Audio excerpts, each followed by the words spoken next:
నేను మీ మట్టి ప్రసాద్ ఎం తెలుగు మీడియా. మన ఉత్తరప్రదేశ్లో బోలే బాబా అనే ఒక బాబా ఈరోజు అతని గురించి మీరు ఆల్రెడీ యూట్యూబ్లో ఛానళ్ళలో పేపర్లలో ఆల్రెడీ మీరు చూశారు. దేశం మొత్తం ఒక చర్చ నడుస్తుంది. ఈరోజు నేను తీయడానికి కారణం ఏంటంటే ఆ వీడియోలు ఆ పేపర్ కటింగ్లు అవన్నీ చూస్తుంటే చాలా బాధగా అనిపిస్తుంది. కాబట్టి ఆ క్షణంలో నాకు అనిపించింది ఏంటంటే మతం అనేది ఎవరైనా ఏ మతం అనేది స్వీకరించవచ్చు, గౌరవంగా ఉండొచ్చు, తప్పులేదు. కానీ ఇలాంటి బాబాల వల్ల మన కుటుంబాలు ఎంత ఇబ్బంది పడుతాయని చెప్పేసి అని అర్థం చేసుకోవాలి. ఎందుకంటే క్రిస్టియన్లో పాస్టర్లు కొంతమంది ఇట్లానే కడుపు మీద దంటే పిల్లగాలు పుడతారని, లేకపోతే చెవి మీద కొడితే చెవులు వినపడతాయని కొంతమంది పాస్టర్లు చేస్తారు. అట్లనే కొంతమంది ఫకీర్లు అది వేసుకుంటా వాళ్ళు కూడా ఇలాంటి కొన్ని చేస్తారు. అట్లానే ఇలాంటి బాబాలు కూడా మన భారతదేశంలో అక్కడక్కడ తయారయ్యారు. ఉత్తరప్రదేశ్లో హాస్పిటల్ కంటే బాబాలను ఎక్కువ నమ్ముతారు ఉత్తరప్రదేశ్లో.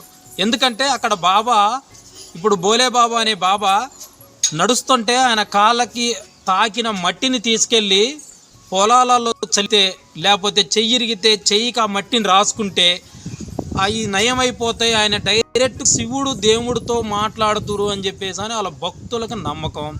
ఆ నమ్మకాన్ని ఉంచుకోండి, మేము ఇబ్బంది పెట్టట్లా, మేము మతాలకి దేవుళ్ళకి వ్యతిరేకతం కాదు.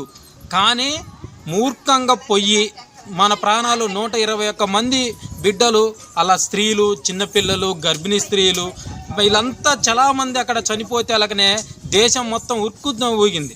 కాబట్టి ఇలాంటి దాడులు జరిగినప్పుడు అక్కడున్న ఉత్తరప్రదేశ్ ప్రభుత్వం ఏదైతే ఉందో, ఇప్పుడు ఇక్కడ అన్యాయం జరిగిందంటే రౌడీ సీటర్లని వాళ్ళని వీళ్ళని గన్నులతోని బెదిరించటం వాళ్ళని అక్కడ ఉత్తరప్రదేశ్లో ఉన్న సీఎం గారు అక్కడ ఎమ్మటే బొల్లోజర్లను పెట్టి జేసీపీలను పెట్టి వాళ్ళ ఇల్లులు కూల్చడం చూస్తున్నాం.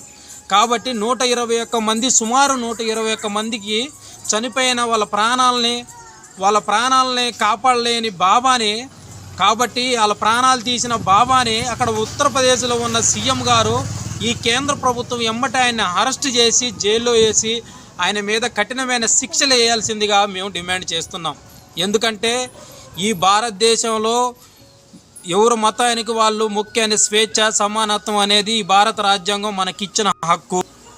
ఈ భారతదేశానికి ఒక ప్రత్యేకమైన మతం లేదు, ప్రత్యేకమైన ప్రాంతం లేదు, ప్రత్యేకమైన భాష లేదు. కాబట్టి ఎవరైనా ఏ మతానైనా ఎవరైనా నమ్ముకోవచ్చు, ఇష్టపడవచ్చు.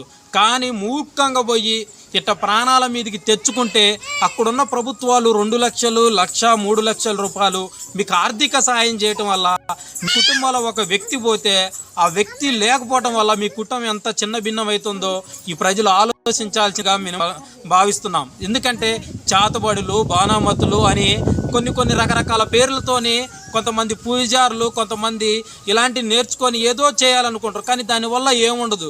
ఎందుకంటే టెక్నాలజీ పెరుగుతున్న కొద్దీ మనం సొసైటీకి టెక్నాలజీగా ఉండాలి తప్ప ఇంకా పూర్వతకాలకు మనం వెళ్ళొద్దని చెప్పేసి అని తెలియజేస్తూ ప్రజలు అప్రమత్తంగా ఉండాలి. ఇలాంటి బాబాలని, ఇలాంటి పాస్టర్లని, ఇలాంటి ఫకీర్లని నమ్మకూడదు, మీరు మోసపోవద్దని తెలియజేస్తూ ఈ బహుజన ముక్తి పార్టీ ఖమ్మం జిల్లా అధ్యక్షుడు మట్టి ప్రసాద్ డిమాండ్ చేస్తున్నాడు.